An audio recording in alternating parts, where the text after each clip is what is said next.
PIB chinois a augmenté de 50 fois ces 40 dernières années. Tout commence depuis la politique de la réforme et de l'ouverture qui est menée en 1978. Désormais, la Chine se focalise sur le développement économique en appliquant une réforme nationale et une ouverture à l'extérieur dans tous les domaines. Résultat, de grands changements. Après le 14e congrès national du PCC en 1992, c'est la troisième génération de dirigeants du PCC qui est au pouvoir. Pendant ces deux mandats, la Chine a connu une croissance nationale forte telle que son PIB quadruplé entre 1980 et 1995, les retours de Hong Kong et Macao, le lancement de son premier vaisseau spatial. À l'international, exonération des dettes en 2000 de 1,3 milliard de dollars des 31 pays africains pauvres. Adhésion à l'OMC.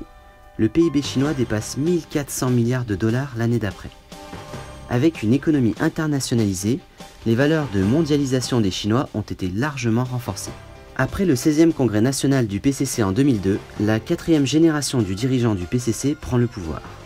Depuis, la Chine a lancé son premier vol spatial habité, popularisé l'instruction obligatoire, accueilli les Jeux Olympiques de 2008 et mis en place son premier TGV. En 2011, le PIB chinois par habitant a atteint un niveau intermédiaire de la tranche supérieure. Après le 18e congrès national du PCC en 2012, la cinquième et actuelle génération de dirigeants du PCC a pris ses fonctions. La Chine a depuis obtenu d'excellents résultats dans la lutte anticorruption ainsi que dans la gouvernance internationale.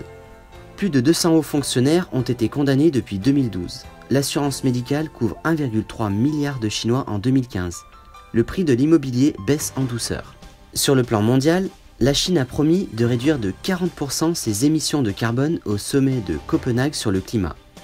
L'initiative Ceinture et Route est en marche et promouvra la coopération gagnant-gagnant d'une trentaine de pays riverains.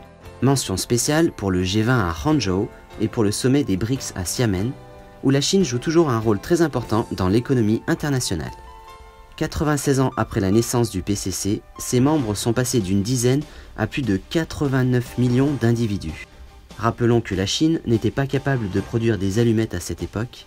Aujourd'hui, elle est la deuxième économie du monde.